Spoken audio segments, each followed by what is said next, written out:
So hello, I'm Frederick Dunn, and today we're snowbound. 24 degrees Fahrenheit. It's January the 17th, and I took this video sequence at 10:03 a.m. and we're going to go outside. It's a little cut in from what's going on with the news. Griping about stuck snow plows and how hard it is to shovel out of your driveway. And 74 degrees inside thanks to my wood fire. Feels good. Next 24 hours, it's still going to stay cold. Outside, the bees and the birds are challenged. A little snowbird there. And I want to show you this hive tool that I've talked about before, made by Bee Smart Designs. I'm going to take it outside and we're going to look at our beehives. This is how I'm staying warm. Defiant Vermont Castings wood stove. I think we have enough to get us through the rest of winter. This is what it looks like out towards the east from my house. And the snow is coming down steady. And there, of course, is my horizontal long Langstroth hive. Out of focus. Doesn't that just chap your drawers? And of course, the Layens hive, super insulated.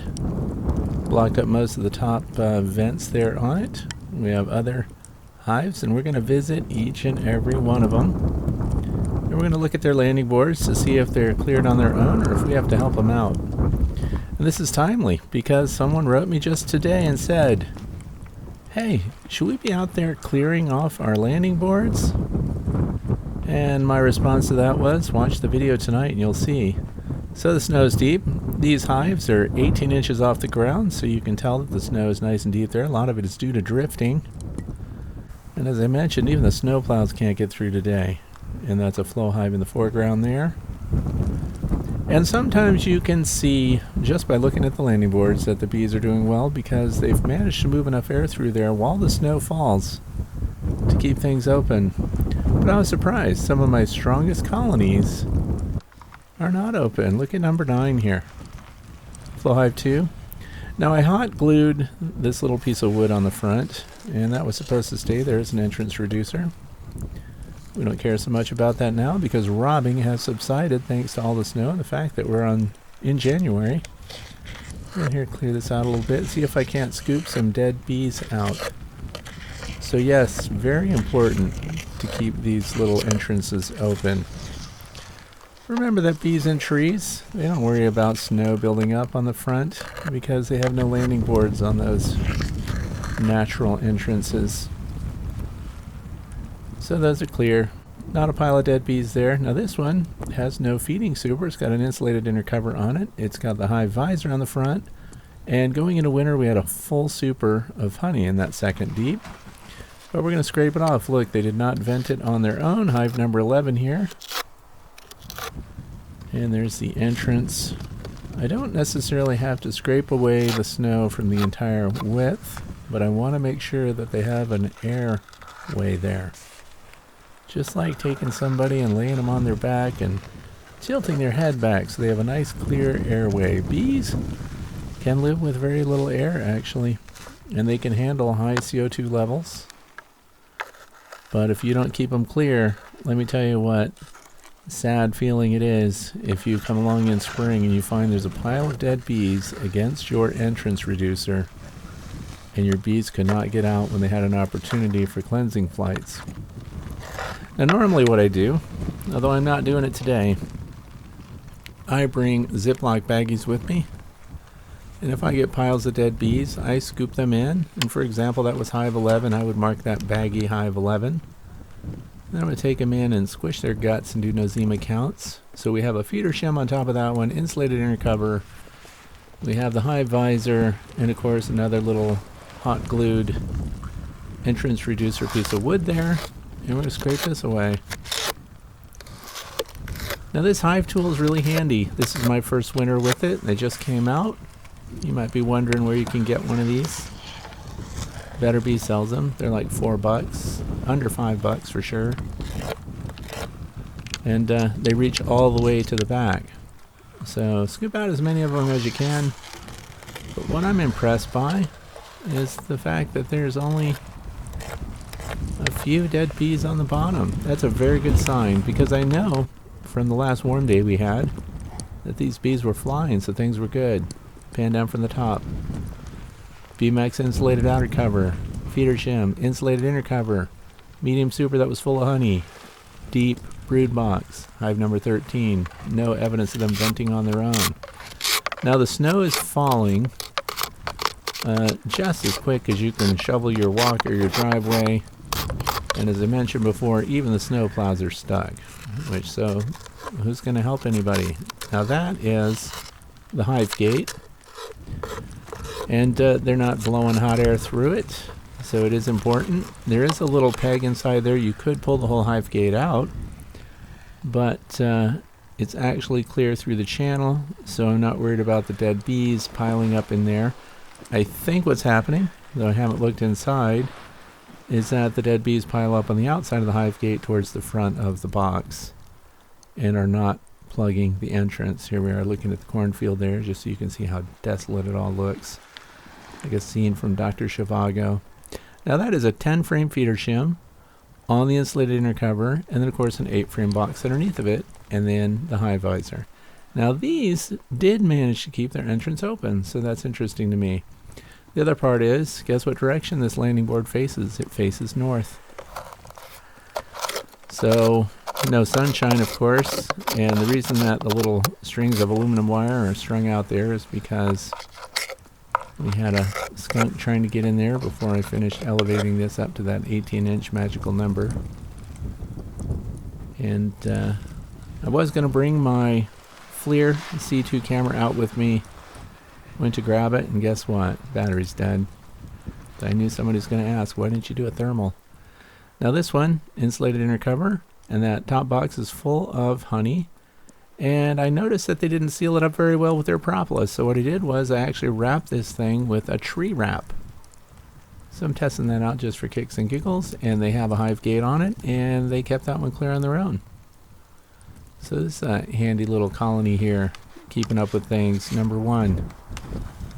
Maybe because I put the number 1 tag on there, they know that they're supposed to be the best. And of course there's a slatted rack there as well. That's what that 2-inch gray board is. Again, that landing board's facing north.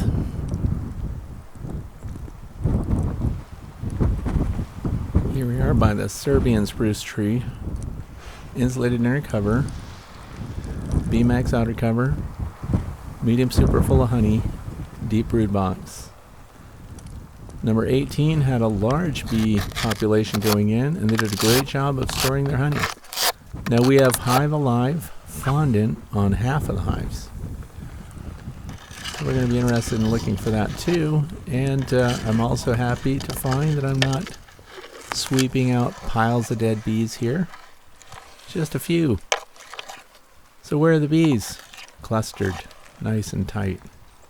Up above. The landing board looks clean too. Couple of them there. They don't look super starved either, if you look at their abdomens. These are my noise makers. I have them all over. But look at this, these insulated outer covers wrapped with duct tape. And they're on top of my 2-story nucleus boxes. We don't have to clean them out, because those entrances have no landing board for the snow to pile up on. And the last clear day we had, every one of these colonies was flying. And there are 5 frames in the lower box and 5 frames in the upper box. And those upper boxes across the board were wall-to-wall honey. So it's going to be neat to see if they get through on their own.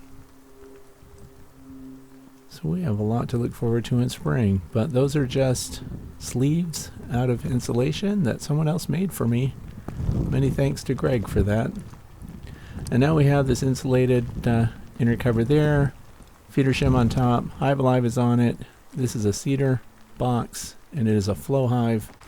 And look, they were not keeping up with theirs. Now this one faces south. Hive number 8. And it has wire screens to keep mice out, keeps the entrance reduced. And just a little entrance opening in the middle there. No robbing on this one this year. Now that entrance is too small for this scraper to go, so just bring it in from the side. And then turn it to the side and rake some dead bees out. Not many. And of course there's an aluminum screen on the bottom of that hive. They call it a screen. It's really a piece of aluminum sheet metal with little cutouts. Look how tall the snow is piled up on top of this B-Max cover. Another feeder shim there, insulated inner cover, hive live fondant on top of it. No signs of life down on the landing board. So let's see. If they died out, right? There would be piles of dead bees at the bottom when we go to scoop them out. And look what's going on here. Just a few. So the snow caught up and they weren't doing a lot of venting in there. So I will bet you this colony is still doing good. Now we have a warm-up coming. They promised 38 degrees Fahrenheit down in the lower level areas, which probably will translate to 32 for us. So I can't count on the weather to warm up and melt away the snow for me. We need to keep these things open ourselves. The other question I got was, how often should we go out there and clear these entrances every time you go out? If we have a snow event like right now, I would go out there every single day. See, it won't fit. Just turn it sideways. All the way to the back. Now, if I were pulling out handfuls of bees, I could pretty well guess that that colony's a loss. But they're all doing pretty darn good. Now you notice I didn't get into Hive 7. Hive 7 is pretty much doomed, so we did lose a colony. This is the future site of my Way to Bee Academy. Long Langstroth hive, nice thick material, 1.5 inches thick. It's 5 feet long. Thick bottom, nice heavy duty hinges. Thick top, insulated cover this year. And look at the entrance. It's open. That's because there's no landing board for the snow to pile up on. Plus we have this really cool copper flashing up above that keeps the snow from flying down. And the last clear day that we had, they were flying. This is an underdog colony because remember earlier on, this is the colony that had sac brood, chewed brood, varroa infestation and everything else. Now look at the Lands hive, super insulated. We don't have to clear it out. The only entrance that's open is the one all the way to the right. We're going to get closer to that for you. I did close off the top vents, and this thing does have insulation in the lid. And there's the opening. And the last warm day we had, they were flying too. A lot of people have asked, when are you going to do an inspection of that Lanes hive for us? And unfortunately, I ran out of time and the weather turned cold before I had a chance to do it. This side is painted with latex house paint. The other side is painted with Liquitex acrylic artist paints. Feeder shim on this one, insulated inner cover, full upper super, and then of course a nice brood box down below. And both of these hives that we're looking at now have hive gates on them, and I left both hive gates in place. Once again, look at what we're not seeing at the entrance of the hive gate. A pile of dead bees. The other thing you'll notice that it has the metal plate that comes with them. In the future, I will be removing those metal plates. And I'm just going to custom cut out my entrance reducers. There's a slided rack on top of that one also. And I'll use wooden entrance reducers, and we'll just stick the hive gates in through those openings. Here's another one with a galvanized sheet metal plate. 2 hive gates in it. And they did not clear that themselves. Now these landing boards are facing south, but again we had no sunshine. And even after I plowed my driveway and had to replace 2 shear pins on my snowblower, it's as if I never even cleared the drive. And what good was it anyway? Because by the time we look at the road, the plows hadn't made it through. So thank goodness it's Martin Luther King Jr. Day, and no one had to really be anywhere. You look through, they're clear to the right on that one, clear to the left. And as I mentioned before, I think if there are dead bees piled up inside, they're on top of the hive gates. rather than going down in. So those are clear. And here we go, insulated telescoping cover, upper feeder shim with Hive Alive fondant. This is the Hoover, one of the Hoover boxes that's heavy waxed. And then the bottom box, standard brood box, 10 frame, and of course another slided rack. And then we're going to clear that entrance. And again, these little vertical pieces of pine that you see are just hot glued on with Gorilla Hot Glue, and that's because it's a great way to temporarily place a entrance reducer, and then later you can just pull it straight off. So it's an easy solution when you need to do things fast. And this, by the way, is a heavily populated colony. So I'm not at all surprised that I'm probably getting 60 or 70 dead bees out of it. And as I mentioned before, if you want to analyze your bees, do nosema counts, things like that, bring Ziploc baggies and don't mix your hive dead bees together. So that way you'll be able to figure out which colony had the highest nosema loads.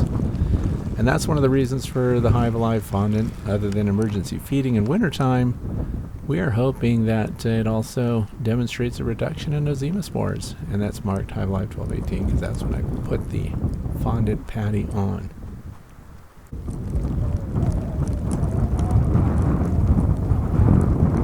This video kind of makes it seem like it's cold outside, doesn't it? It's because it is. This little building's going to go away, and this will be the future site of the Way to Bee Academy. So I do not have an observation hive this year. And there, of course, is the Layens hive, painted by yours truly. Beehives on a beehive, with a little path. Just a little glimpse of the future when the weather warms back up and things grow again, but right now we're in the grip of winter. So yes, clear your entrances. I used to use chopsticks, but now of course I have that handy plastic hive scraper slant entrance cleaning tool. And again, that came from Better Bee, easy to find. I think we're in good shape. Look, even my little shelf that I put there to hold my coffee cup is covered in snow. Definitely not a day for sitting around sipping your hot chocolate or your coffee and staring at your bees, because nothing's going on. But the birds are around. They've got lots of cover, lots of places to hide out. Coniferous trees protect them. And it got a lot worse after I made this video. The wind blew stronger, the snow got deeper, and I decided I would just make a video and share with you guys to show you what's going on. If you are under heavy snow right now, I hope that things go your way, and please trudge out there with your snowshoes on and clear out your entrances. Thanks so much for watching today. Enjoy the rest of your week.